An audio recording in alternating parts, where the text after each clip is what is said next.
நான் அண்மையிலே மேத்தாவினுடைய ஒரு கவிதை படித்தேன். கோபித்து கொள்ளாதே கோப்பெருஞ்சோழனே, புறப்புண் நாணி வடக்கிருப்பதென்றால் ஒவ்வொரு நாளும் எத்தனை முறை வடக்கிருப்பது?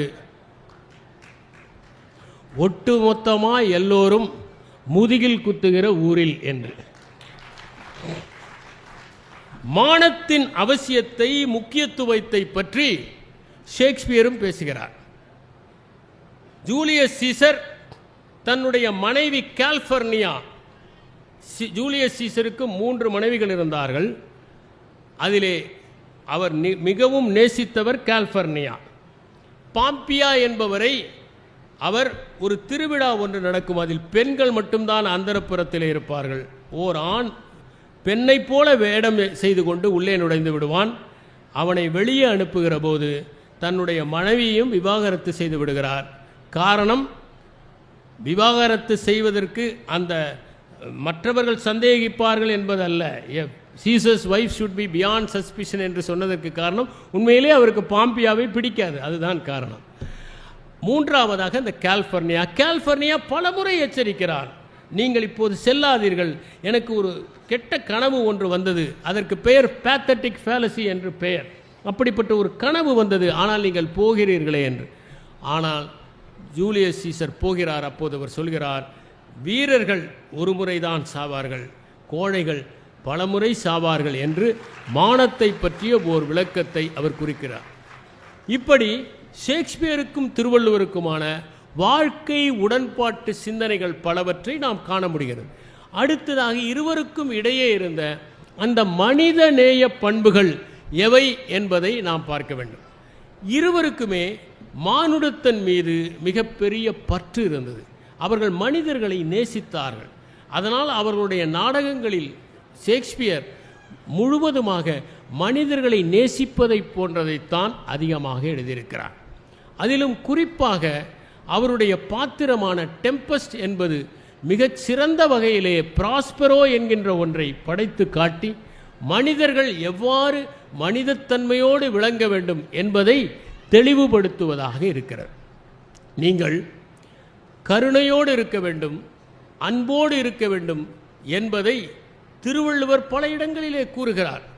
ஷேக்ஸ்பியர் தன்னுடைய நாடகம் ஒன்றில் கூறுகிறார், எந்த உயிருக்குமே நாம் தீங்கு விளைவிக்கக்கூடாது என்பதை ஒரு பாத்திரத்தின் மூலமாக படைத்து காட்டுகிறார். பெரிக்கிள்ஸ் என்கிற நாடகம், அதிலே ஒரு பெண்மணி கூறுகிறார், நான் ஒரு எலியை கூட கொன்றதில்லை, நான் ஒரு வண்டை கூட காயப்படுத்தியதில்லை, ஒரு புழுவை தப்பித்தவறி மிதிக்க நேர்ந்து விட்டால் அதற்காக அழுதிருக்கிறேன் என்று குறிப்பிடுகிறார். ஷேக்ஸ்பியர் கொல்லான் புலாலை மறுத்தானை கைகூப்பி எல்லா உயிரும் தொழும் என்று குறிப்பிடுகிறார்.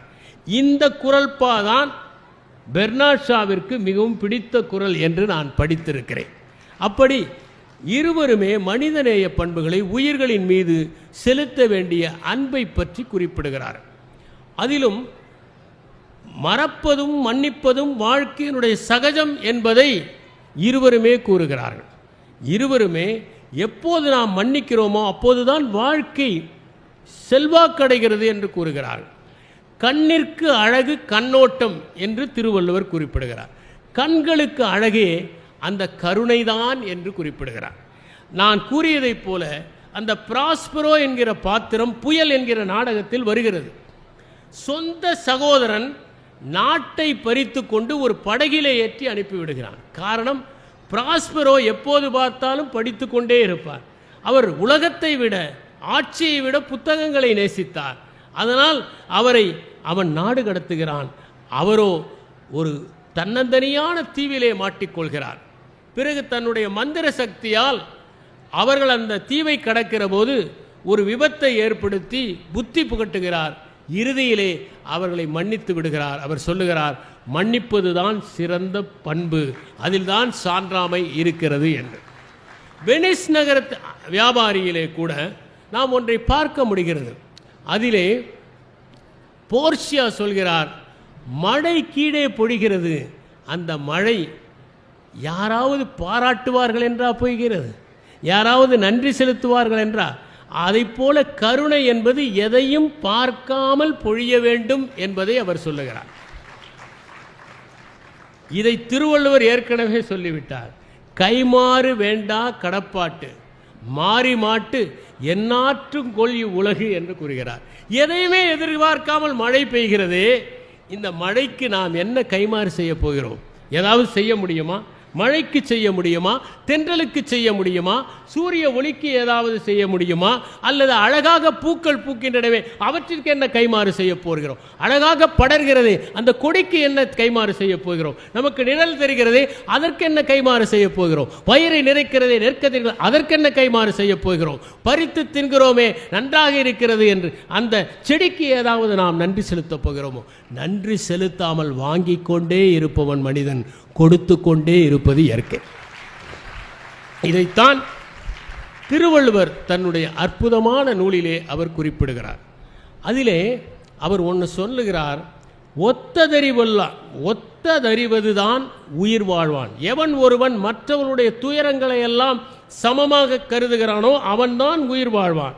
மற்ற யான் செத்தாருள் வைக்கப்படும் என்று கூறுகிறார். மற்றவனுடைய வலியை மற்றவனுடைய வேதனையை உணர்வுகளை தெரியாத ஒருவன் இறந்தவனுக்கு ஒப்பானவன் என்று குறிப்பிடுகிறார். இதே மாதிரி ஒரு பாத்திரம்தான் கரோலேனியஸ். அவன் மேட்டுக்குடியை சார்ந்தவன் என்பதால் மற்றவர்களெல்லாம் தூசி போல நினைக்கிறான். அவன் ஒரு தேர்தலிலே நிற்கிறான். ஆனால் எல்லோரிடமும் சென்று தன்னுடைய தழும்புகளை எல்லாம் காட்டுகிற போது முதல் முறை நேசிக்கிறார்கள். இரண்டாவது முறை தன்னுடைய வீர பிரதாபத்தை எல்லாம் அவன் காட்டுகிற போது மக்கள் சலித்து போய் விடுகிறார்கள். அவனை அவர்கள் வெறுத்து விடுகிறார்கள், தோற்று போய் விடுகிறான். இதுதான் எப்போதுமே ஒத்ததறிபவன் உயிர் வாழ்வான் என்பதற்கான இலக்கணம் என்பதை நாம் புரிந்து கொள்ள வேண்டும். திருவள்ளுவர் நன்றி மறப்பது நன்றன்று, நன்றி மறப்பது நன்றன்று, நன்றல்லது அன்றே மறப்பது நன்று என்று குறிப்பிடுகிறார்.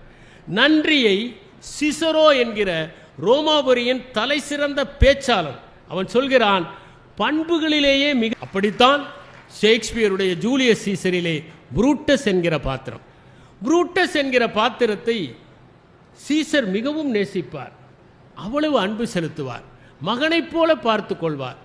அவருடைய தவறாக பிறந்த மகன் புரூட்டஸ் என்று கூட மக்கள் சொல்லுவார்கள். அப்படி அவன் அன்பு செலுத்தினான். அந்த புரூட்டஸை இவர் நம் நாட்டிலே உள்ள மேயர் பதவிக்கு இணையான பிரேட்டர் பதவியை கொடுத்து அமர்த்துகிறார். அந்த புரூட்டஸ் தான் கடைசியிலே வந்து குத்துகிறான். அப்போதுதான் சீசர் கீழே விழுந்து விடுகிறார். அந்த கத்தி குத்தை பார்த்துதான் ஆந்தனி சொல்கிறார், இதுதான் இருப்பதிலேயே கொஞ்சம் கூட கருணையில்லாத குத்து என்று குறிப்பிடுகிறார். நன்றி இல்லாமல் போவதற்கான மிகப்பெரிய உதாரணமாக இந்த பாத்திரம் ஷேக்ஸ்பியரால் படைக்கப்பட்டிருக்கிறது. நன்றியோடு இருக்க வேண்டும் என்பதற்காக ஒரு பாத்திரம் படைக்கப்பட்டிருக்கிறது. அதுதான் பெசானியோ என்கிற பாத்திரம். மர்ச்சன்ட் ஆஃப் வெனிஸ் என்கிற அந்த நாடகத்தில் தன்னுடைய மணப்பெண்ணை தேர்ந்தெடுப்பதற்காக பெசோனியா போகிறான். ஆண்டனியோ ஷைலாக் என்பவரிடம் கடன் வாங்குகிறான். பிணைய பத்திரம் எழுதி கொடுக்கிறான். அதிலே கடனை திருப்பி தராவிட்டால் 1 பவுண்டு சதையை தருவதாக நண்பனுக்காக எழுதி கொடுக்கிறான். எப்படிப்பட்ட நட்பு பாருங்கள். அப்படி ஒரு பத்திரத்தை எழுதி கொடுக்கிறான். பெசோனியா செல்கிறான், மனைவியை வெல்கிறான். ஆனால் ஆந்தனியோனுடைய கப்பல்கள் எல்லாம் மூழ்கி விடுகின்றன. அந்த நண்பனுக்காக போர்ஷியா வாதிட்டு ஆண்டனியின் உயிரை காப்பாற்றுவதுதான் அந்த வெனிஸ் நகரத்து வியாபாரி. நன்றிக்கு இலக்கணம் எப்படி இருக்க வேண்டும்? அதை போல நட்பை உயர்வாக பேசுகிறார் திருவள்ளுவர். உடுக்கை இழந்தவன் கை போல அங்கே இடுக்கன் களைவதாம் நட்பு என்று குறிப்பிடுகிறார். இதற்கு பொருள், உடை அவிழ்ந்தால் கை விரைவாக சென்று அதை சரி செய்வது போல என்பது மட்டுமல்ல. யாருக்காவது உடை அவிழ்ந்தால் எல்லோருக்கும் அறிவிப்பார்களா, என் உடை அவிழ்கிறது நான் சரி செய்கிறேன் என்று? ஒருபோதும் செய்ய மாட்டார்கள். யாரும் பார்க்காத போது அதை சரி செய்வார்கள். அதை போல நண்பன் எப்போதாவது மானத்தை இழக்க நேரிட்டால் அப்போது யாருக்கும் தெரியாமல் மானத்தை காப்பாற்ற உதவி செய்வன் தான் நண்பன் என்று திருவள்ளுவர் குறிப்பிடுகிறார். அப்படிப்பட்ட ஒரு பாத்திரமாக ஆண்டனியின் பாத்திரமும் பேசானியாவின் பாத்திரமும் நன்றிக்கும் நட்புக்கும் உதாரணமாக இருக்கின்றன என்பதை நாம் பார்க்க முடிகிறது. அடுத்ததாக இருவருமே மேலாண்மை கருத்துக்களை கூறியிருக்கிறார்கள் என்பதை நாம் பார்க்க முடிகிறது. மேலாண்மை என்று சொன்னாலே முதலில் வருவது நேர மேலாண்மை. இன்னொன்றையும் கூற வேண்டும். இந்த திருவள்ளூர் மாவட்டத்தில்தான் குறித்த நேரத்தில் இந்த புத்தக திருவிழா ஆரம்பித்தது. பல நேரங்களில் புத்தக திருவிழாவில் எல்லா நிகழ்ச்சிகளையும் நடத்தி பார்வையாளர்கள் சோர்ந்து போன பிறகு பேச அழைப்பார்கள். இது எப்படி என்றால், சுவையில்லாதவற்றையெல்லாம் முதலில் பரிமாறிவிட்டு சுவையானதை இறுதியிலே பரிமாற வந்தால் சாப்பிடவே முடியாமல் தொல்லையிடுவதைப் போல. அதற்கு முன்னால் இருந்தது சுவையில்லை என்று சொல்லவில்லை. சுவை என்பது தொடர்ந்து ஒன்றை செய்து கொண்டிருந்தால் குறைந்து கொண்டே இருக்கும். உதாரணமாக நம்முடைய மூளை அப்படிப்பட்டது. நீங்கள் முதல் வாய் இனிப்பை சாப்பிடுகிற போது இருக்கிற அந்த சுகம் இரண்டாவது வாயை ஏற்படுகிற போது இருக்காது. ஏனென்றால் உங்களுடைய ஹார்மோன் குறைந்துவிடும் என்பதுதான் மூளை சொல்கிற ஒரு தத்துவம். அப்படி குறித்த நேரத்தில் ஒருவர் இருப்பது தான் முக்கியம். திருவள்ளுவர் நேரத்தின் அருமையை சொல்லுகிறார். பகலிலே ஆந்தையை காகம் வெல்லும், இரவிலே கூகை காகத்தை வெல்லும். இதுதான் நேரம்தான் முக்கியம் என்று அவர் குறிப்பிடுகிறார். அதைப்போல நேரம் எவ்வளவு முக்கியம் என்பதற்கு ஒரு காட்சிப்படுத்துகிறார். ஒரு கழுகு ஒன்று மேலே வந்து பறந்து அந்த கோட்டையில் மதில் சுவரில் அமர்கிறது. அப்போது எங்கிருந்தோ பறந்து வந்த மாலை நேரம் என்பதால் கண்கள் தெளிவாக தெரிகிற ஒரு ஆந்தை அதை கவ்வி தூக்கி செல்கிறது. நீலகிரியிலே மலை ஆந்தை இருக்கிறது. அதனுடைய பொந்துக்கு இரவு நேரத்தில் மயில் வந்தால் கூட வீழ்த்திவிடும் என்று தியாடர் பாஸ்கரன் எழுதியிருக்கிறார். அத்தகைய சக்தி அது ஆந்தைக்கான சக்தி அல்ல, நேரத்துக்கான சக்தி. திருவள்ளுவர் சொல்லுகிறார், ஞாலங்கருதினும் கைகூடும் காலம் கருதி இடத்தார் செய்யின் என்று குறிப்பிடுகிறார். உலகமே கிடைக்கும், ஆனால் சரியான நேரத்தில் சரியான இடத்தில் செய்ய வேண்டும் என்று கூறுகிறார். இதைத்தான் ஷேக்ஸ்பியர் கூட கூறுகிறார். தன்னுடைய அந்த ஒதெல்லோ நாடகத்தில் இயாகோ என்கிற பாத்திரம் மிக மோசமான பாத்திரம். ஷேக்ஸ்பியர் 5 வில்லன்களை படைத்திருக்கிறார், அதில் ஒன்று இயாகோ. அந்த இயாகோ காரணமே இல்லாமல் கெடுதல் செய்வான், அவனுக்கு நோக்கமே இருக்காது. கோல்ரிட்ஜ் சொல்கிறார், மோட்டிவ்லெஸ் மோட்டிவ் ஹண்டிங் வில்லன் என்று குறிப்பிடுகிறார். அப்படிப்பட்ட அந்த இயாகோ சொல்கிறான், நேரம் மிகவும் முக்கியம், நேரத்தில் எதையும் செய்தால் நாம் வென்று விடலாம் என்கிற கருத்தை அவன் தெளிவுபடுத்துகிறான். இது நேரத்தை குறித்து நாம் தெரிந்து கொள்ள வேண்டுகிற முக்கியமான ஒன்று. அடுத்ததாக முக்கியமானது நாம் பார்க்க வேண்டியது இருவருக்குமான ஒப்புமையை. எப்படி ஷேக்ஸ்பியர் தன்னுடைய நாடகம் ஒன்றில் ஒதெல்லோவில் பச்சை கண் அரக்கன், கிரீன் ஐடு மான்ஸ்டர் என்று பொறாமையை கூறுகிறார். ஒரு அரக்கனாக உருவாக்குகிறார் ஷேக்ஸ்பியர். ஆனால் அதை முன்பே செய்து விட்டார் திருவள்ளுவர். அழுக்காறு எனும் ஒரு பாவி என்று குறிப்பிடுகிறார். Shakespeare sweet are the uses of the adversity என்று குறிப்பிடுகிறார். திருவள்ளுவர் இடுக்கண் வருங்கால் நகுக என்று குறிப்பிடுகிறார். ஷேக்ஸ்பியருடைய மேக்பத் நாடகத்திலே ஒரு வரி வரும், life is a tale told by an idiot full of sound and fury signifying nothing என்று. அது ஒரு முட்டாளுடைய சொல்ல கதை, அதிலே சத்தமும் கோபமும் தான் இருக்கிறது, வேறொன்றும் இல்லை என்று. இதை வைத்து அவர் வாழ்க்கை உடன்பாட்டை மறுதளித்தவர்கள் என்று கொள்ளக்கூடாது. மாறாக அது மேக்பத் தன்னுடைய இறுதி காலத்தில் விரக்தியின் காரணமாக பேசுவது தானே தவிர அது ஷேக்ஸ்பியருடைய வார்த்தை அல்ல. அது ஷேக்ஸ்பியர் வாழ்க்கை கொண்டாடியதனால்தான் மேலாண்மை கருத்துக்களை கூட தன்னுடைய நூலிலே தெளித்து தெளித்து அவர் படைத்தார் என்பதை உணரப்படுகிறது. நேர மேலாண்மையை அவர் வலியுறுத்துவதைப் போலவே ஊக்கம் எவ்வளவு முக்கியம் என்பதையும் அவர் வெளிப்படுத்துகிறார். திருவள்ளுவர் 2 குறட்பாக்களை எழுதியிருக்கிறார் ஊக்கம் குறித்து. 60வது அதிகாரத்திலே வருகிறது. ஒன்று 597, அது சிதைவெடுத்து ஒல்கார் உறவார் புதையம்பின் பட்டுப்பாடு ஒன்றும் களிறு என்பது. இன்னொன்று பரியது கூர்ங்கோட்டதாயினும் யானை வெறும் புலிதாக்குறேன். நாம் 599வது குறளுக்கு வருவோம். யானை உருவத்தில் பெரிதாகவும் கம்பீரமாகவும் இருக்கிறது, ஆனால் கூரான நகங்களை வைத்திருக்கின்ற பற்களை வைத்திருக்கிற ஒரு புலியை பார்த்தால் பயந்து விடுகிறது, காரணம் அதற்கு ஊக்கமில்லை என்று திருவள்ளுவர் சொல்லுகிறார். இதிலே யானையைத்தான் ஓமையாக்குகிறார். 597வது குறளில் ஒரு போர்க்களத்தில் இருக்கிற யானை எவ்வளவு அம்புகள் பாய்ந்தாலும் ஊக்கத்துடன் முன்னேறி எதிரிகளை துவம்சம் செய்கிறது என்று சொல்லுகிறார். இதற்கு அவர் ஊக்கத்தை தான் முன்னுதாரணமாக வைக்கிறார். எப்படி ஒரே யானை ஊக்கத்திற்கும் முன்னுதாரணமாக இருக்க முடியும், ஊக்கமின்மைக்கும் முன்னுதாரணமாக இருக்க முடியும்? இதை அலசி பார்த்தால் ஒன்று புரியும். போர்க்களத்தில் இருக்கிற யானை பயிற்றுவிக்கப்பட்ட யானை. பயிற்சியில் தன்னுடைய பலத்தை அது தெரிந்து கொள்கிறது. காட்டில் இருக்கிற யானைக்கு தன் பலம் தெரியவில்லை. பயிற்சியால் ஒருவரை ஊக்கம் உள்ளவர்களாக ஆக்க முடியும் என்பதை திருவள்ளுவர் தெரிவிக்கிறார். ஷேக்ஸ்பியர் 5ஆம் ஹென்றி நாடகத்தில் பிரான்ஸ் நாட்டோடு ஹென்றி மன்னன் போராட வேண்டிய ஒரு காட்சி. அந்த போர்க்களத்தில் இங்கிலாந்தின் வீரர்கள் குறைவாக இருக்கிறார்கள், பிரெஞ்சு படையோ பெரிதாக இருக்கிறது. வீரர்கள் தோற்று போய் விடுகிறார்களோ என்கிற அச்சத்தில் இருக்கிறார்கள். அப்போது ஹென்றி மன்னன் அவர்களை பார்த்து அற்புதமான ஓர் ஊக்க உரையை ஆற்றுகிறான். மகிழ்ச்சியாக அவர்கள் சண்டையிடுகிறார்கள். மோசமான நிலப்பகுதியில் பிரெஞ்சு படை மாட்டிக்கொள்கிறது. முதலில் பிரெஞ்சு படை வீரர்கள் எல்லாம் வில்லை ஏந்துவதற்கு இந்த 2 விரல்களும் உங்களுக்கு இருக்காது, போர் முடியும் போது நாங்கள் இதை வெட்டி விடுவோம் என்று சொல்கிறார்கள். ஆனால் இறுதியில் இங்கிலாந்து வெற்றி பெறுகிறது, பிரெஞ்சு தோல்வி அடைகிறது. அப்போது பிரான்ஸ் நாட்டு வீரர்களை பார்த்து இங்கிலாந்து வீரர்கள் எல்லாம் இப்படி காட்டினார்கள். அப்படிதான் விக்டரி என்கிற அந்த குறியீடு வந்தது என்பது வரலாற்று பதிவு. நாம் திரு சுந்தர ஆவுடையப்பன் குறிப்பிட்டதைப் போல அழக்கொண்ட எல்லாம் அழப்போம் என்கிற ஒன்றை அவர் தெளிவுபடுத்தினார்.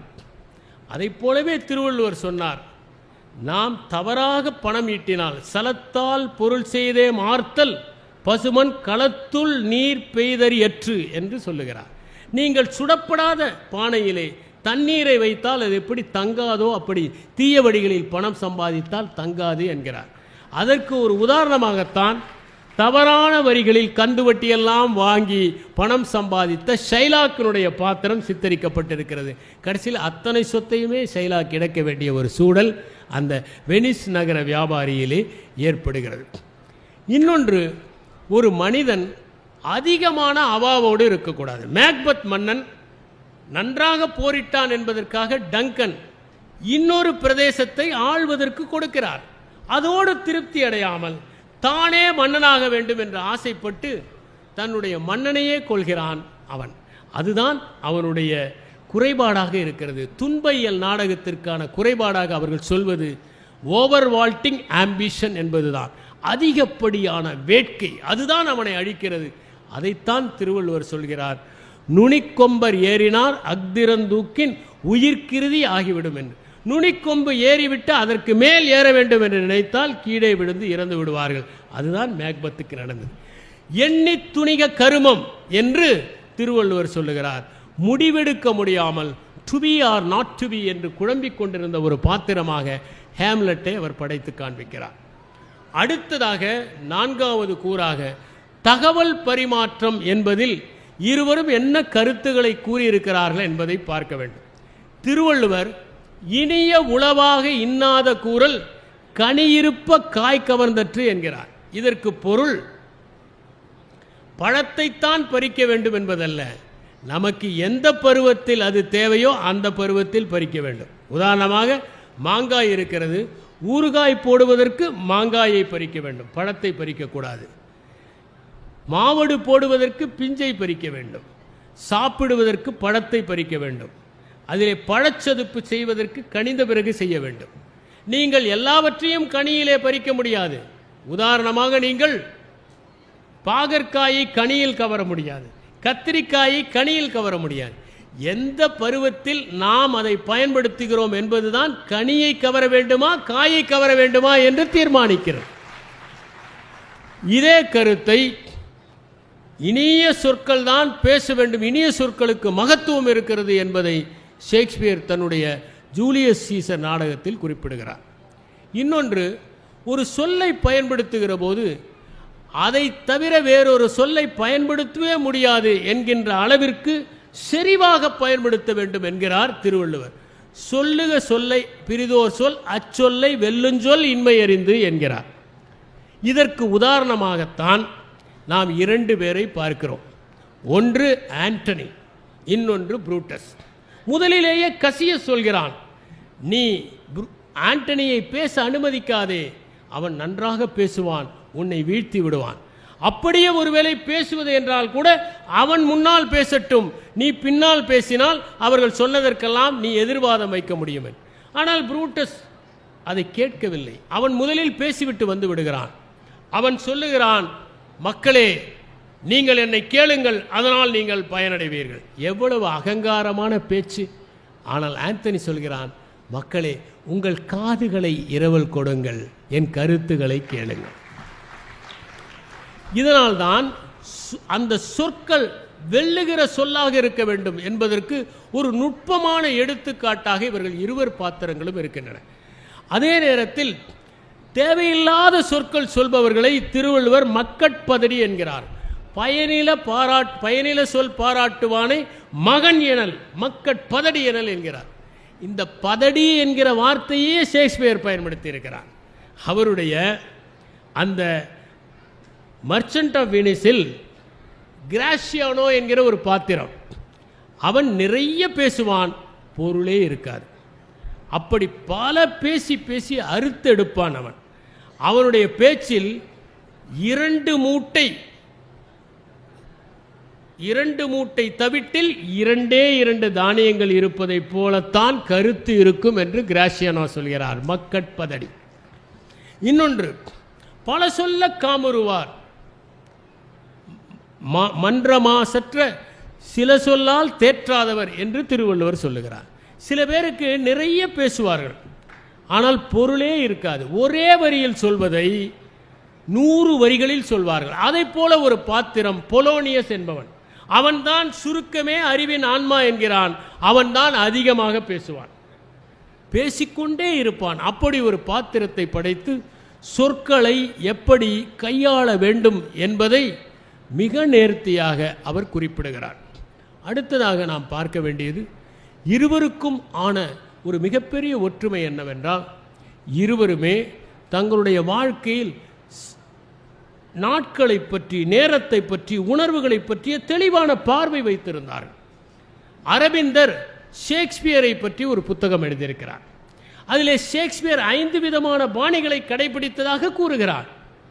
அதில் உச்சபட்சம் என்னவென்றால் உச்சபட்ச உன்னத பாணி, சூப்பர் இன்னவிட்டபிள் ஸ்டைல் என்பது. அந்த சூப்பர் இன்னவிட்டபிள் ஸ்டைலுக்கு ஒரு உதாரணம் அவர் கூறுவது, மேக்பத் மன்னன் டங்கனை கொன்று விடுகிறான். எங்கே கொள்கிறான்? தன்னுடைய வீட்டிலே கொள்கிறான். விருந்தாளியாக வந்தவரை கொள்கிறான், தன்னுடைய வீட்டில் கொள்கிறான், மன்னனை கொள்கிறான், தூங்கும்போது கொள்கிறான். இப்படி கொன்றானே, அவன் மன்னனை கொல்லவில்லை, தன்னுடைய தூக்கத்தையே கொன்று விடுகிறான் என்று கூறுகிறார். அதனால்தான் அந்த போர்ட்டர் சீன் என்று ஒன்று அற்புதமாக வரும்.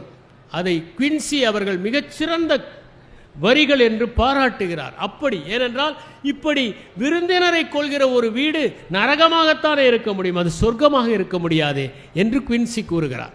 இப்படி தன்னுடைய தூக்கத்தை அவன் கொன்றான் என்பதை மிக நேர்த்தியாக ஷேக்ஸ்பியர் படைத்திருக்கிறார். இது சூப்பர் இன்னவிட்டபிள் ஸ்டைல். அதனால்தான் அதற்கு பிறகு அந்த குற்ற உணர்வில் தன் கைகளை பார்க்கிற போதெல்லாம் ரத்தம் தோய்ந்த கைகளாகவே லேடி மேக்பத்துக்கு தெரிகிறது. அவள் அதை கழுவிக்கொண்டே இருக்கிறாள். அரேபியாவில் இருக்கிற அத்தனை வாசன திரவியங்களும் சேர்ந்தால் கூட இந்த இரத்தத்தின் நாற்றத்தை நீக்க முடியாது என்று அவள் அங்கலாய்க்கிறாள் என்று. இது முக்கியமான ஒன்று, சூப்பர் இன்னோவேட்டிவ் ஸ்டைல். இந்த அற்புதமான பாணியைத்தான் திருவள்ளுவரும் கையாண்டிருக்கிறார். அவர் பொருட்பெண்டிர் பொய்மை முயக்கம் இருட்டறையில் ஏதில் பிணந்தழியற்று என்று சொல்கிறாரே, இதை நீங்கள் அந்த ஷேக்ஸ்பியருடைய வரிகளை ஒப்பிட்டு பார்க்கலாம். அப்படி ஒரு அற்புதமான ஒரு மனிதன் எப்படி வீழ்ச்சி அடைவான் என்பதற்கு ஒரு சூப்பர் இன்னோவேட்டிவ் ஸ்டைல். தலையின் இழிந்த மயிரணையர் மாந்தர் நிலையின் இழிந்த கடையன். தலையிலே இருக்கிற போது அந்த முடியை நாம் எவ்வளவு பராமரிக்கிறோம், சாம்பிராணி புகை காட்டுகிறோம், ஷாம்பு போட்டுகிறோம், வாசனை திரவியங்கள் எல்லாம் நாம் அதன் மீது பூசுகிறோம். இன்னும் சொல்லப்போனால் விடுகிற போதுதான் விழுந்து விழுந்து கவனிக்கிறோம் தலைமுடியை. ஆனால் கீழே விழுந்து விட்டால் கூட்டி தள்ளுகிறோம். ஒரு நிமிடம் கூட அதை வைத்திருப்பதில்லை. மகத்தான நிலையிலிருந்து ஒருவன் கீழே விழுந்து விட்டால் அவனை இந்த உலகம் ஒதுக்கி தள்ளிவிடும் என்பதுதானே டிராஜடி. அதைத்தான் அவர் ஒற்றை வரியிலே குறிப்பிட்டிருக்கிறார். உறங்குவது போலும் சாக்காடு, உறங்கி விடிப்பது போலும் பிறப்பு என்கிறார் Thiruvalluvar. Shakespeare sleep the counterfeit of death என்று கூறுகிறார். குழலினிது யாழினிது தம் மக்கள் மழலை சொல் கேளாதவர் என்று திருவள்ளுவர் குறிப்பிடுகிறார். இதை இங்கர்சால் மிகச்சிறந்த ஒரு கருத்து என்று தன்னுடைய நூலிலே பேசியிருக்கிறார். அந்த அற்புதமான வரிகளை ஷேக்ஸ்பியரும் தன்னுடைய 12வது சானட்டில் சொல்கிறார். குழந்தைகள் இல்லாத வாழ்க்கை ஒருபோதும் முழுமையடையாது என்று. இப்படி இந்த 2 ஆளுமைகளுமே எண்ணற்ற விதங்களில் தங்களுடைய வாழ்க்கை உடன்பாட்டு சித்தாந்தங்களாலும் மனிதநேய பண்பாலும் தகவல் பரிமாற்ற கருத்துகளாலும் தலைமை பண்புகளாலும் சிறந்து விளங்கினார்கள் என்பதை நாம் காண முடிகிறது. நாம் அவர்களை தொடர்ந்து வாசிப்போம், நம்மையும் மேன்மைப்படுத்திக் கொள்வோம். நன்றி, வணக்கம்.